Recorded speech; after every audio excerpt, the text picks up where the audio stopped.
तो हम चर्चा करेंगे श्रील लोकनाथ गोस्वामी के बारे में और उनके जो प्रियतम विग्रह है राधा विनोदी लाल। तो हमने कल सुना था राधा गोविंद देव के बारे में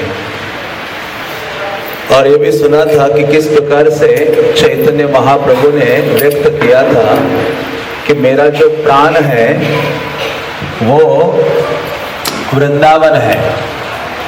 तो चैतन्य महाप्रभु का प्राण वृंदावन है, तो अपने प्राण की रक्षा करने हेतु या उसे वृंदावन को पुनः उजागर करने के लिए चैतन्य महाप्रभु के हृदय में बहुत अधिक चिंता थी।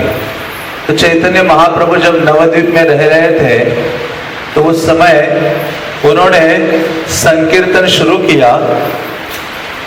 संकीर्तन शुरू करने के पश्चात अलग अलग स्थानों से जितने भी चैतन्य महाप्रभु के पार्षद थे वो आकर नवद्वीप या मायापुर में उनसे मिलने लगे अलग अलग स्थानों से। तो ऐसे चैतन्य महाप्रभु नवद्वीप में रह रहे थे तो एक भक्त के बारे में चैतन्य महाप्रभु सोचते जा रहे थे और वो कौन थे? लोकनाथ गोस्वामी। तो लोकनाथ गोस्वामी नवद्वीप के नजदीक ही और उनका प्राकट्य हुआ था। पद्मनाभ उनके पिता का नाम था और उनके माता पिता सदैव सोचते थे कि ये जैसे ही बड़ा हो जाएगा इसका हम विवाह करेंगे, विवाह के बंधन में इसको बांध देंगे।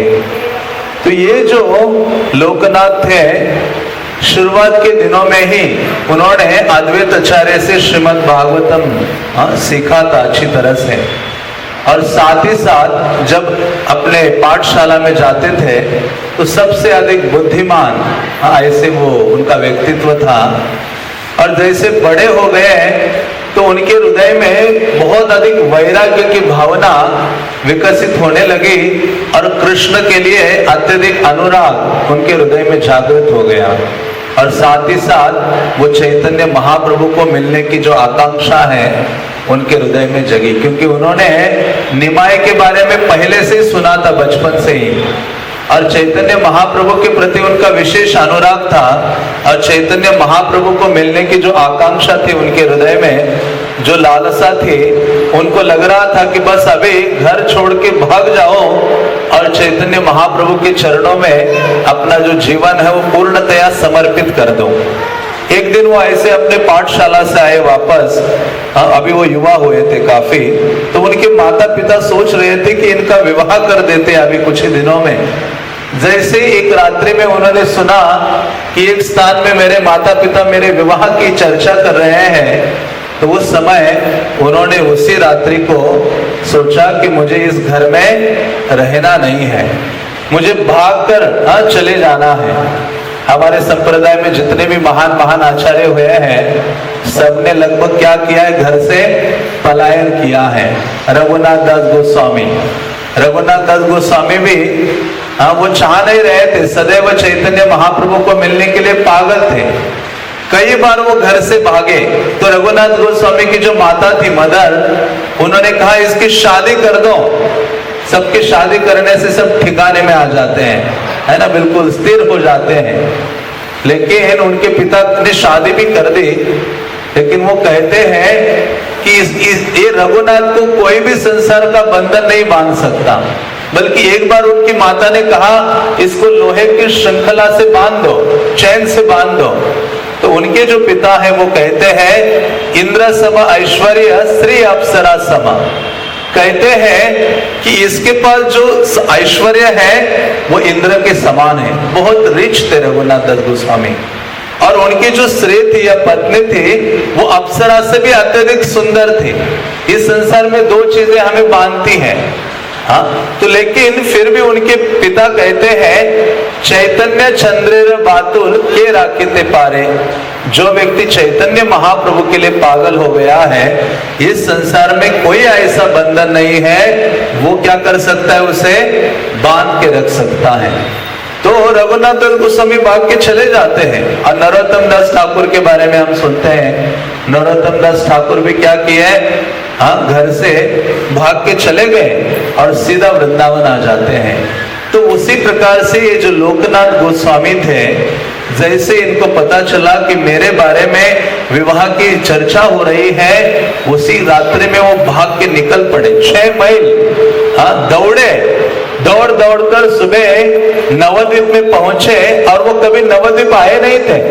चैतन्य महाप्रभु को अधिक रूप से उन्होंने बहुत कम समय में देखा था।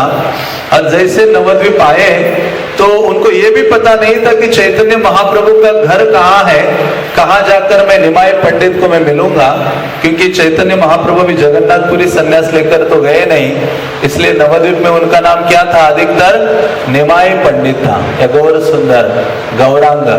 तो ऐसे निमाय पंडित का घर पूछते पूछते गए तो दूर से ही देखा कि चैतन्य महाप्रभु अपने जो निजी पार्षद हैं, विशेष रूप से गदाधर पंडित, मुकुंद आदि के साथ एक वृक्ष के नीचे बैठे थे।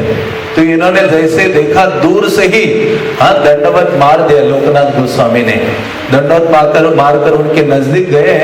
इनको समझ में नहीं आ रहा था कि क्या मैं बात करूं उनसे, चैतन्य महाप्रभु से क्या मैं चर्चा करूं। तो चैतन्य महाप्रभु ने जैसे लोकनाथ को देखा, महाप्रभु जिस ऊपर धरातल पर बैठे थे वहां से नीचे आते और चल के उनके पास जाकर उनका आलिंगन करते और कहते कि अरे तुमने इतना समय लगाया मेरी ओर आने के लिए। मतलब मानो भगवान ये सिखाना चाहते हैं कि कृष्ण क्या कर रहे हैं, हमारा इंतजार कर रहे हैं, राह देख रहे, वेट कर रहे हैं कि हम उनके पास चले जाएं। तो जिस प्रकार से प्रभुपाद कहते थे हम एक कदम उठाते हैं कृष्ण की ओर, तो कृष्ण हजारों या 100 कदम लेकर हमारी ओर आते हैं, लोकनाथ को आलिंगन करते हैं और अपने साथ ही उनको बिठा देते हैं और कहते हैं कि तुम्हारे जैसा रत्न का आज मैंने दर्शन किया है। तो नरोत्तम दास ठाकुर अपने गीत में कहते हैं, ठाकुर वैष्णवगण अवनीर सुसंपद, कि जो भगवान के भक्त होते हैं वो वास्तव में पृथ्वी की असली संपदा है, असली रत्न है। इसलिए जब हरिदास ठाकुर ने शरीर छोड़ा, ये जगत से शरीर छोड़कर चले गए, तो चैतन्य महाप्रभु जगन्नाथपुरी में क्रंदन करने लगे। और चैतन्य महाप्रभु ने कहा कि ये जो मेदनी है, मीन्स पृथ्वी ने क्या किया है, एक रत्न को खो दिया है। तो एक एक जो महाप्रभु के भक्त है वो रत्न से भी अमूल्य है। कोई यदि पूछे कि चैतन्य महाप्रभु की सबसे बड़ी गिफ्ट या चैतन्य महाप्रभु की सबसे बड़ी भेंट क्या है, तो हम क्या कहेंगे, चैतन्य महाप्रभु की सबसे बड़ी भेंट उनके भक्त है। क्या है उनकी सबसे बड़ी भेंट, उनके भक्त। हम कह सकते कि महाप्रभु ने प्रेम नाम संकीर्तन दिया, हरे कृष्ण महामंत्र दिया, लेकिन उनके भक्त नहीं है तो वह हरे कृष्ण मंत्र भी हमारे पास नहीं है।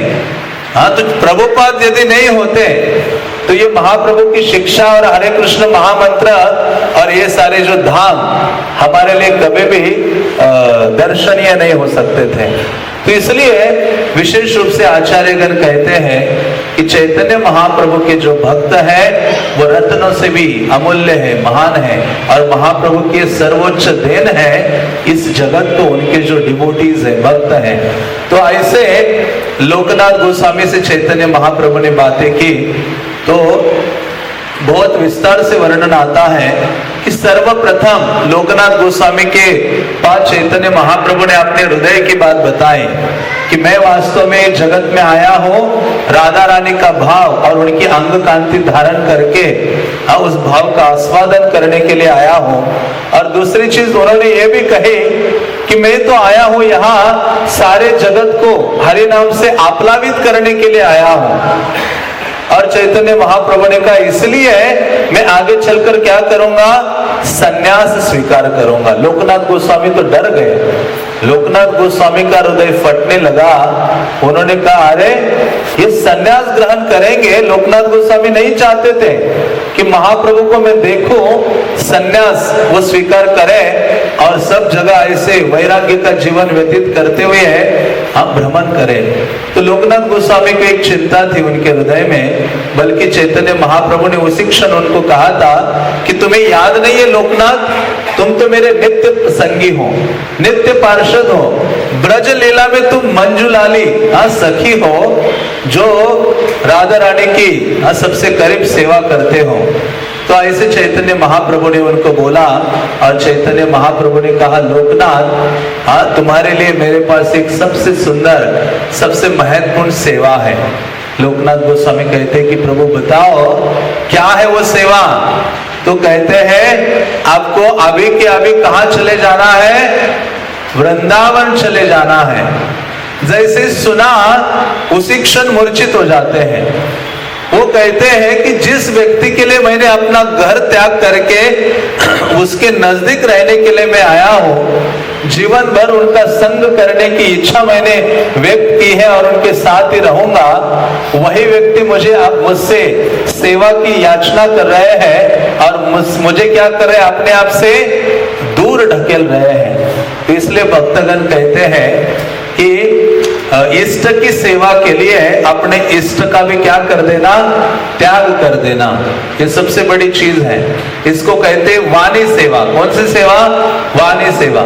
आध्यात्मिक गुरु की या महान आचार्यों की हम दो प्रकार से सेवा करते हैं। एक है वपु सेवा करते हैं, उनकी शारीरिक जो आवश्यकताएं हैं, और दूसरी है उनकी वाणी सेवा। तो प्रभुपाद कहते हैं किसी भक्त की या महान आचार्यों की हमें वपु सेवा बहुत अधिक मात्रा में प्राप्त नहीं होती है, लेकिन क्या है, वाणी सेवा सबको प्राप्त होती है। वाणी सेवा का अर्थ है उनके आदेशों का पालन करना। तो चैतन्य महाप्रभु के नजदीक वो रहना चाहते थे, महाप्रभु से दूर नहीं जाना चाहते थे, लेकिन चैतन्य महाप्रभु का हृदय है वृंदावन और महाप्रभु चाहते थे कि ये वृंदावन में जाकर सेवा करें। उनको कहा कि लोकनाथ आपको वृंदावन जाना होगा। लोकनाथ गोस्वामी रोने लगे, क्रंदन करने लगे।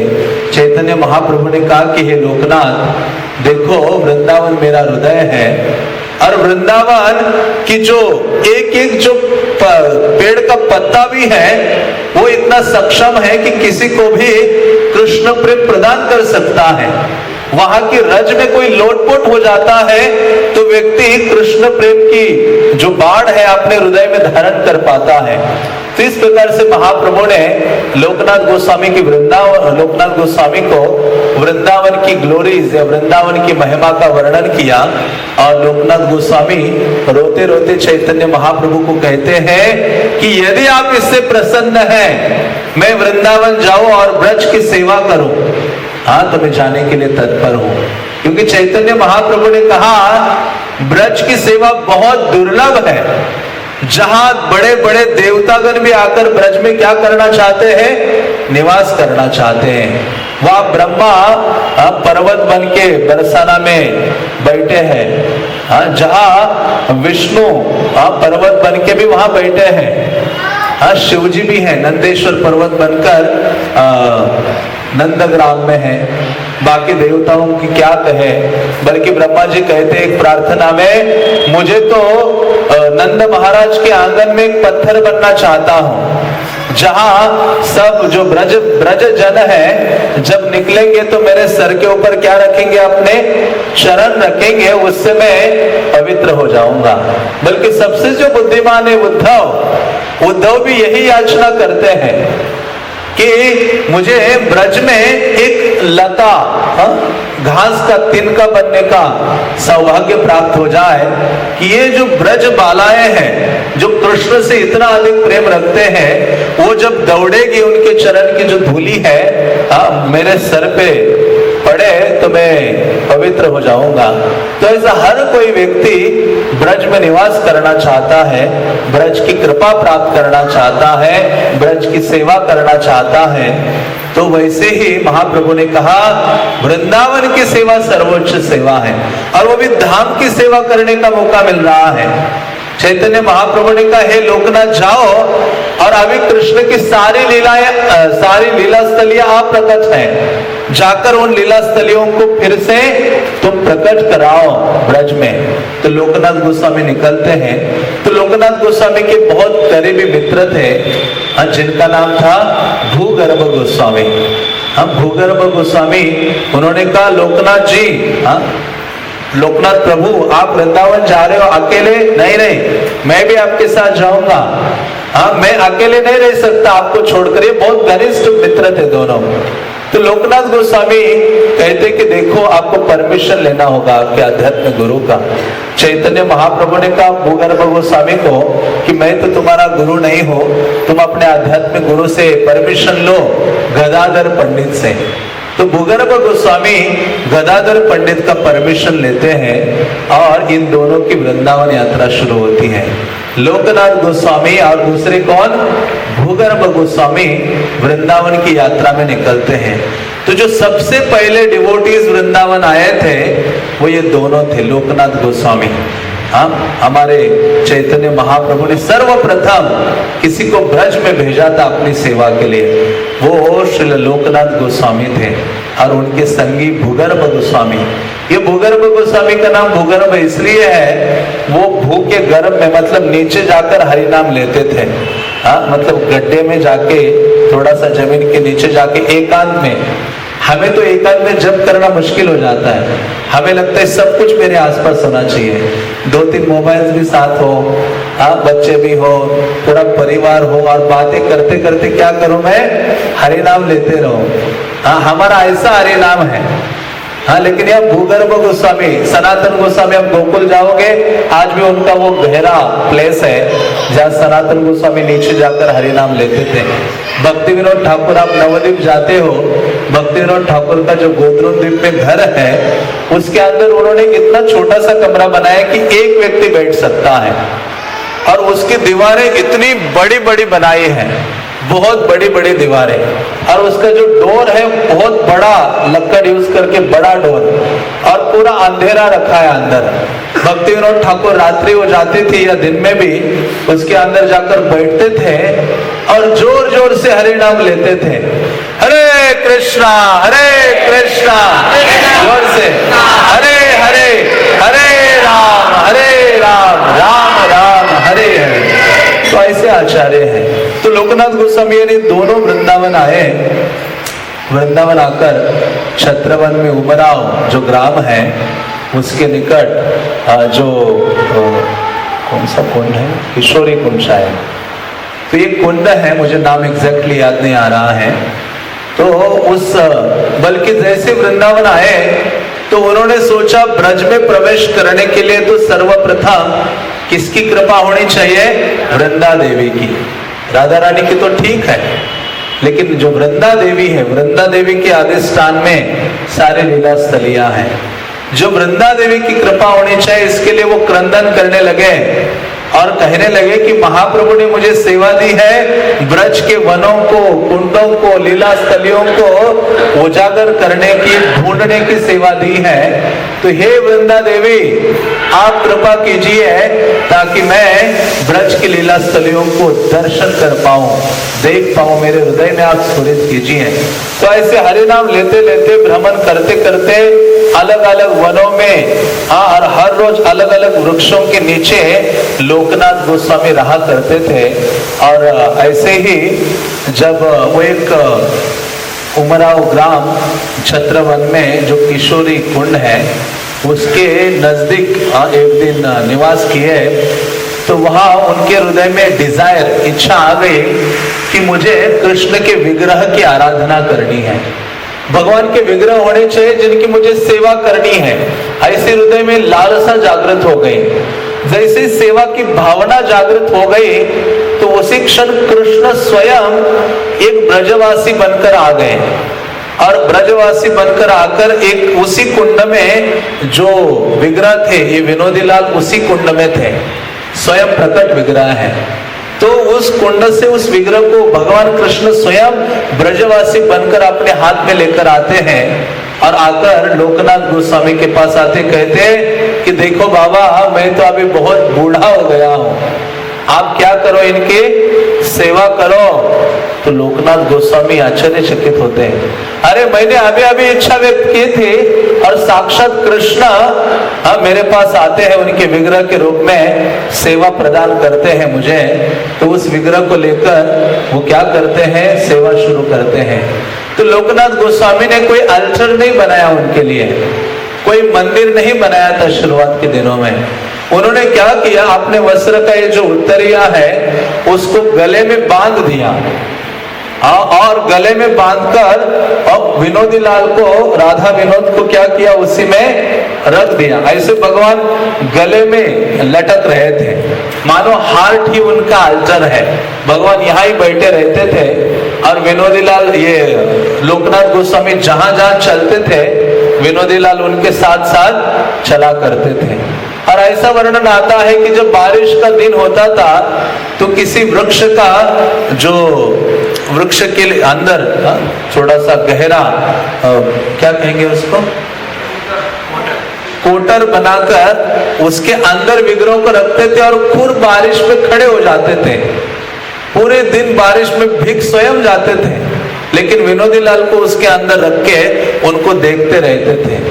और वो विनोदी लाल से कहते थे कि हे प्रभु, देखिए मैं तो बहुत नीच पतित अयोग्य व्यक्ति हूँ, क्या मैं ब्रज के वनों को, लीला स्थलियों को खोज निकालूंगा, लेकिन आप कृपा कीजिए क्योंकि ब्रज के सारे वनों में आपने लीला की है। ऐसे कहा जाता है कि ब्रज का ऐसा एक भी स्थान नहीं है जहां कृष्ण ने अपने चरण नहीं रखे, एक भी ऐसा वृक्ष नहीं है जिस पर कृष्ण चढ़े नहीं हो, ऐसा वर्णन आता है। तो सारा ब्रज उनके चरणों से भूषित है। तो ऐसे विनोदी लाल को उन्होंने गले में रखा फिर से और निकल पड़े। तो विनोदी लाल बोलने लगे उनसे कि हे लोकनाथ, देखो लेफ्ट ले लो, यहाँ मैंने ये लीला की थी, हाँ आगे आगे चलो सीधा, वहां मैंने वो लीला की थी, राइट में चलो, यहाँ मैंने लीला की थी। ऐसे लोकनाथ गोस्वामी को पूरे ब्रज में उन्होंने घुमाया। और ऐसे वर्णन आता है, ब्रज भक्ति विलास नामक जो ग्रंथ है जिसमें वर्णन आता है कि लोकनाथ गोस्वामी ने 300 से ज्यादा वनों को ढूंढ निकाला। ऐसे नहीं कि जो 12 वन है उनके अंदर भी वन, उपवन, प्रतिवन, ऐसे छोटे छोटे बाग है वनों के।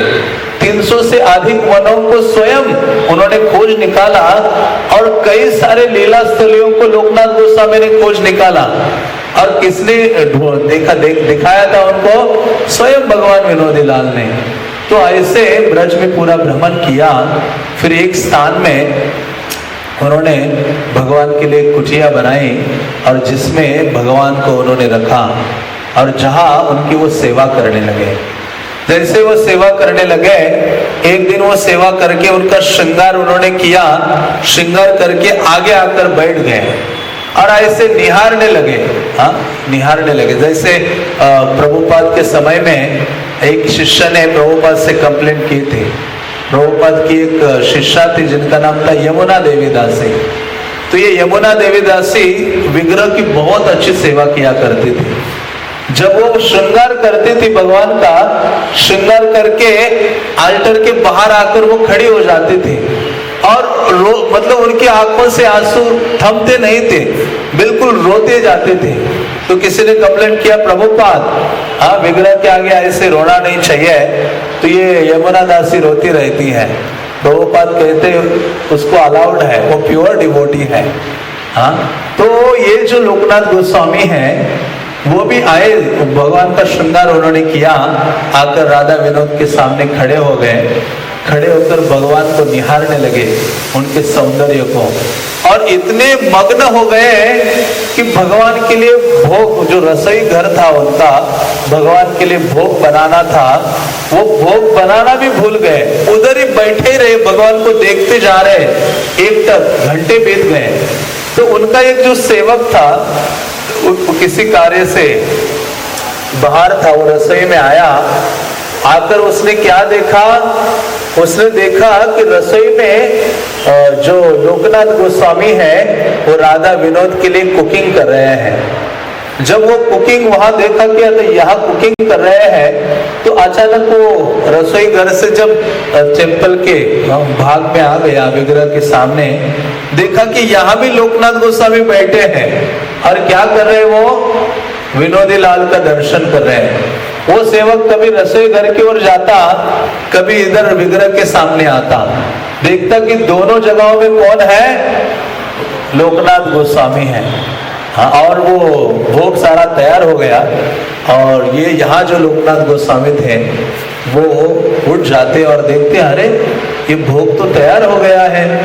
तो सेवक कहता है कि आप तो दोनों जगह मुझे दिखाई दे रहे थे, तब पता चला कि स्वयं विनोदीलाल क्या बनते हैं, लोकनाथ गोस्वामी, और अपने लिए क्या वो करते हैं, कुक करते हैं।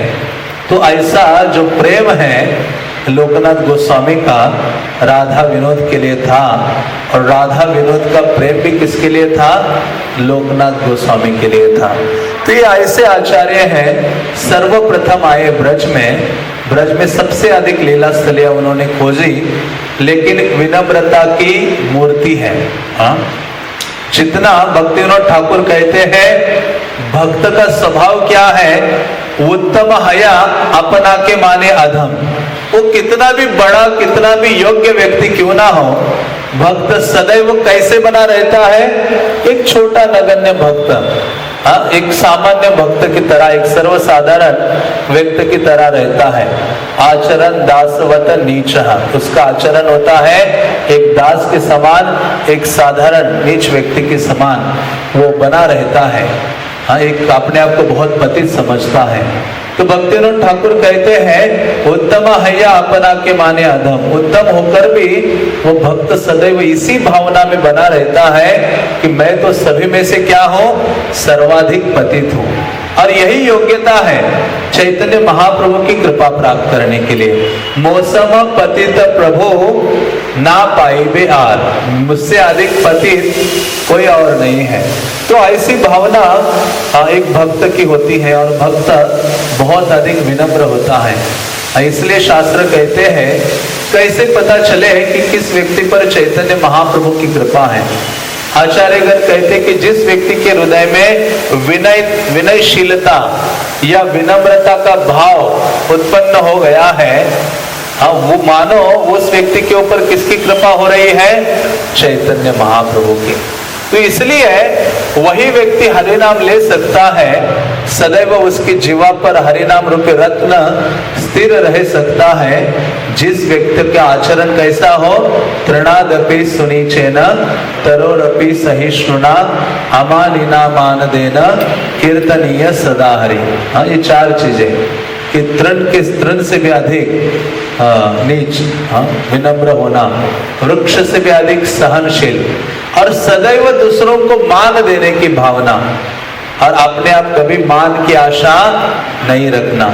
ऐसा यदि किसी का आचरण होगा, हृदय होगा, वही व्यक्ति की जीव, उसी व्यक्ति के जीवा पर ये जो भगवान का नाम है, रूप है, गुण है, उनकी लीलाएं हैं, वो सदैव बनी रहेगी।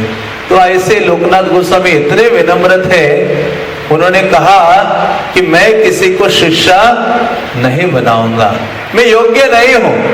मतलब योग्यता क्या देखी जाए, जिनके लिए साक्षात विनोदीलाल प्रकट होते हैं, जिनका स्वरूप लेकर कृष्ण स्वयं किचन में उनके लिए सेवा करते हैं। हाँ, ब्रज में स्वयं भगवान उनको घुमाते, अपने लीला स्थलियों को प्रकट कराते हैं, और क्या योग्यता होनी चाहिए। लेकिन ऐसे लोकनाथ गोस्वामी कहते हैं कि मैं तो अयोग्य हूं, मैं शिष्य नहीं बनाऊंगा।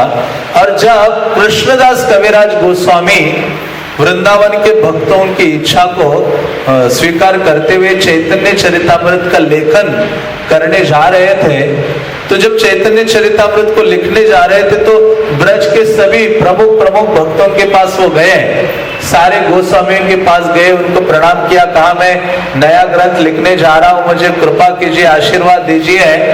हाँ, तो लोकनाथ गोस्वामी के पास गए, तो लोकनाथ गोस्वामी ने कहा आपके ऊपर तो पूरा आशीर्वाद है, सारे आचार्य परंपरा आदि का, कृष्ण का, लेकिन एक मेरा निवेदन है, आप जो ग्रंथ लिखने जा रहे हो उसमें क्या नहीं आना चाहिए, मेरा नाम नहीं आना चाहिए। हाँ, देखो उन्होंने इतनी सेवा की है ब्रज के लिए, और वो ब्रज के महाप्रभु के भक्तों का वर्णन करने जा रहे थे, लेकिन लोकनाथ गोस्वामी ने कहा उसमें मेरा नाम नहीं आना चाहिए। ये सुनकर कृष्णदास कविराज अचंभित हो जाते हैं। तो ऐसे लोकनाथ गोस्वामी किसी को दीक्षा नहीं देना चाह रहे थे, लेकिन फिर भी एक भक्त को उन्होंने स्वीकारा। वो भक्त कौन थे? नरोत्तम दास ठाकुर के। इसलिए वो कहते लोकनाथ लोकेर जीवन। देखो हम लोकनाथ गोस्वामी को रोज स्मरण करते हैं, रोज अपने जीवन से प्रभुपाद ने ये अपॉर्चुनिटी दी है कि लोकनाथ गोस्वामी का नाम हम क्या करते हैं, उच्चारण करते हैं। जिनकी स्तुति के लिए, जिनके प्रति प्रार्थना में ये गुरु वंदना का जो लेखन है नरोत्तम दास ठाकुर ने किया था, श्री गुरु चरण पद्मा केवल भक्ति सदमा, जिसमें वो कहते हैं लोकनाथ लोकेर जीवन। ये जो लोकनाथ गोस्वामी है मेरे प्रभु हैं, सारे लोगों के वास्तव में वो जीवन है। तो ऐसे लोकनाथ गोस्वामी तो किसी को शिष्य नहीं बनाना चाहते थे, लेकिन एक भक्त प्रकट हो गए। अब वो उनसे अधिक विनम्रता का उन्होंने भी प्रदर्शन किया। नरोत्तम दास ठाकुर कृष्णानंद दत्त जो राजा थे, उनके पुत्र थे, एक अकेले पुत्र थे। और जब उन्होंने, वो महाप्रभु के प्राकट्य स्वरूप है नरोत्तम दास ठाकुर, कोई साधारण व्यक्तित्व नहीं है नरोत्तम दास ठाकुर। जब बंगाल से वो भागकर चले आए यहाँ वृंदावन, उनकी आयु बहुत कम थी, तभी नित्यानंद प्रभु ने और महाप्रभु ने स्वप्न में आकर उनको कहा था कि आप वृंदावन जाकर लोकनाथ गोस्वामी का आश्रय स्वीकार करो और उनसे शिक्षा और दीक्षा प्राप्त करो। तो ये आते हैं लोकनाथ गोस्वामी के चरणों में गिरते और उनसे याचना करते हैं कि हे प्रभु लोकनाथ, आप मुझे क्या करो, दीक्षा प्रदान करो। तो ऐसे लोकनाथ गोस्वामी को अप्रोच किया तो नरोत्तम दास ठाकुर कहते कि मैं, लोकनाथ गोस्वामी को नरोत्तम दास ठाकुर ने जब अप्रोच किया तो लोकनाथ कहते कि मैं योग्य नहीं हूँ, किसी और के पास जाओ, बड़े बड़े गोस्वामी हैं ब्रज में, बहुत महान महान भक्त हैं, उनसे जाकर दीक्षा ले लो। मैं तो एक साधारण व्यक्ति हूँ, हाँ मैं योग्य नहीं हूँ तुम्हें दीक्षा देने के लिए, तुम्हारे जैसे महान व्यक्ति को। लेकिन नरोत्तम दास ठाकुर फिक्स थे, महाप्रभु ने कहा दीक्षा लेना है तो किससे लेना, लोकनाथ गोस्वामी से। बल्कि ये देने के लिए तत्पर नहीं थे, उन्होंने मना किया। लोकनाथ गोस्वामी के स्वप्न में महाप्रभु आते हैं, चैतन्य महाप्रभु आकर कहते कि देखो कि ये जो नरोत्तम है ये कोई साधारण नहीं है, वो आगे चलकर इस आंदोलन का प्रचार करेगा और ये ऐसा कीर्तन करेगा कि उसके कीर्तन को सुन के पत्थर और जो लकड़ भी है, लकड़ियां, वो भी पिघल जाएगी। ऐसा ये नरोत्तम दास ठाकुर है। इसलिए उनके गीतों को हम गाते हैं तो अभी भी जो हृदय है हमारा, चाहे समझ में आए ना आए वो सॉन्ग, बंगाली गीत, लेकिन फिर भी हृदय पे कितना गहरा प्रभाव होता है उन गीतों का, हमारा हृदय द्रवित होने लगता है। तो नरोत्तम दास ठाकुर ने कहा कि मैं उनकी शेल्टर लेके रहूंगा। और नरोत्तम दास ठाकुर राजकुमार थे, लेकिन इस आचार्य की उन्होंने सब प्रकार से सेवा की। हाँ, उन्होंने फिर सोचते थे कि कैसे मैं इनको अप्रोच करूं। तो लोकनाथ गोस्वामी सुबह सुबह जब अपना मॉर्निंग मल त्याग करने के लिए जाते थे, उस समय जिस स्थान पर वो अपना शौच आदि करते थे लोकनाथ गोस्वामी, झाड़ियों के बीच में, उस स्थान में जाकर नरोत्तम दास ठाकुर उस स्थान को साफ करते थे, झाड़ू लगाते थे, फ्रेश मिट्टी वहां रख देते थे और वो झाड़ू को लेकर अपने छाती में लगाकर नरोत्तम दास ठाकुर रोते थे, हे प्रभु लोकनाथ, हे प्रभु लोकनाथ, आप मेरे ऊपर कृपा कीजिए, आप मुझे अपना आश्रय प्रदान कीजिए, क्योंकि आपका आश्रय प्राप्त करके ही मैं चैतन्य महाप्रभु की कृपा प्राप्त कर सकता हूँ, नित्यानंद प्रभु की कृपा प्राप्त कर सकता हूँ। तो ऐसे रोज रोते रहते थे। तो ये लोकनाथ गोस्वामी ने देखा कि मैं रोज एक स्थान में शौच क्रिया करने जाता हूँ झाड़ियों के बीच में, उस स्थान में जाके हर रोज देख रहा हूँ कि वो स्थान बिल्कुल साफ नजर आता है, वहां फ्रेश मिट्टी आदि रखी होती है। तो उन्होंने सोचा कौन ये कार्य कर रहा है, कौन ऐसी मेरी तुच्छ सेवा कर रहा है। कितनी एक प्रकार से तुच्छ सेवा है देखो। लेकिन लोग नरोत्तम दास ठाकुर तत्पर हो जाते हैं। तो लोकनाथ गोस्वामी झाड़ियों के बीच में छुपकर देखते हैं कि वहां कौन है, नरोत्तम दास ठाकुर है, जो इस प्रकार से उनकी सेवा करते हैं। लोकनाथ गोस्वामी गदगद हो जाते हैं और कहते कि नरोत्तम, हाँ जाओ अभी यमुना में स्नान करो। उनकी दीक्षा का वर्णन बहुत विस्तृत रूप से आया है ग्रंथ में। कहते कि लोकनाथ कहते जाओ अभी यमुना में स्नान करो, स्नान करके आकर हाँ विनोदी लाल के सामने बैठो। हाँ, वहाँ राधा विनोद के सामने उनको बिठाते हैं। हाँ, और ये बैठ जाते हैं। पहले तो क्या करते हैं, कहते 1 साल देखूंगा। हाँ, उनको निर्धारित नाम जप करने के लिए कहते हैं। नरोत्तम दास ठाकुर को जैसे इस्कॉन में भी 1-2 साल लगाते हैं आपको कि इतनी 16 माला करो, नियमों का पालन करो, मंदिर आओ, प्रोग्राम सेटिंग करो और फिर दीक्षा के लिए अप्रोच करो। तो उसी प्रकार से नरोत्तम दास ठाकुर को कहा 1 साल तक तुम 64 राउंड्स करो एवरीडे, और कहा ये ग्रंथ पढ़ो। स्पेसिफिकली बोला था भक्ति रसामृत सिंधु पढ़ो, रूप गोस्वामी आदि का, और एक ग्रंथ बोला था। उनको नरोत्तम दास ठाकुर बिल्कुल नाम जप करते हैं, शास्त्रों का अध्ययन करते हैं, और फिर उनको राधा विनोद के सामने रखकर एक दिन उनको दीक्षा प्रदान करते हैं, श्रील नरोत्तम दास ठाकुर को। तो लोकनाथ गोस्वामी ने एक शिष्य बनाया, लेकिन उस एक शिष्य ने क्या किया, सारे जगत को प्रकाशित किया। इतना प्रचार कर दिया नरोत्तम दास ठाकुर ने कि हजारों लोग कृष्ण के शरणागत हो गए। इसलिए प्रभुपाद कहा करते थे, मुझे कोई हजारों अनुयायी नहीं चाहिए, लाखों अनुयायियों के लिए मैं भूखा नहीं हूं। हाँ, मुझे तो एक चंद्र चाहिए, हाँ, जो क्या करेगा, सारे अंधकार को दूर करेगा। हाँ, वो कहते हैं एक चंद्र तमोहंति नच तारा सहस्रशः, कि एक चंद्रमा सारे अंधकार को दूर करने में सक्षम है, हजारों तारों की मुझे आवश्यकता नहीं है। इसलिए प्रभुपाद ने भी यही किया कि मेरा इतना जो प्रयास है, इससे एक शुद्ध भक्त बन जाए कोई, तो मैं समझूंगा मैंने जितना कष्ट उठाया है वो क्या हो गया है, सफल हो गया है। एक शिष्य बनाओ ऐसा। हम भागवतम के तात्पर्य में जब ध्रुव महाराज का वर्णन आता है, जब ध्रुव महाराज आध्यात्मिक लोग जा रहे थे, तो एक आध्यात्मिक वैकुंठ विमान में बैठे थे, तो ध्रुव महाराज ने कहा उन विष्णु दूतों को कि अरे मेरी माता कहाँ है। तो विष्णु दूत ने कहा देखो दूसरा विमान आपकी माँ को भी ले जा रहा है, क्योंकि आपके भक्ति के कारण आप इतने महान भक्त बने हो।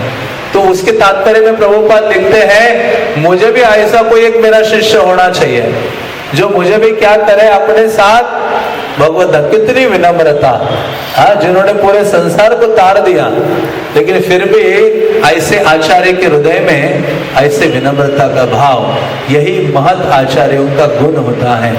तो ऐसे लोकनाथ गोस्वामी विशेष आचार्य है, चैतन्य महाप्रभु के अति प्रिय पार्षद हैं, राधा कृष्ण की लीला में मंजुलाली सखी है, जिनके लिए स्वयं भगवान ब्रज में राधा विनोद के रूप में प्रकट हो जाते हैं। हाँ, तो ऐसे लोकनाथ गोस्वामी के चरणों में सदैव प्रार्थना करनी चाहिए कि हम किसी ना किसी प्रकार से ये श्रील प्रभुपाद का जो आंदोलन है, हाँ, उसमें कुछ ना कुछ छोटी सेवा करने का प्रयास करो। और क्या करो, हरे कृष्णा कृष्णा कृष्णा हरे हरे, हरे राम राम राम हरे हरे। हरि नाम का सदैव उच्चारण करता रहूं। और यही वास्तव में विशेष सेवा है इन आचार्यों के लिए। तो आप सबसे मैं निवेदन करूंगा कि इतना सुंदर ये मंदिर है, जहाँ वैष्णवगण सदैव राधा विनोद की सेवा करते हैं।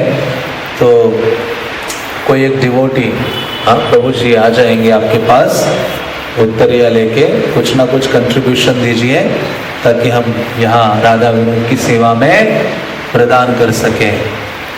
राधा विनोदी लाल के, श्रील लोकनाथ गोस्वामी के, पिताई गौर प्रेमानंदे।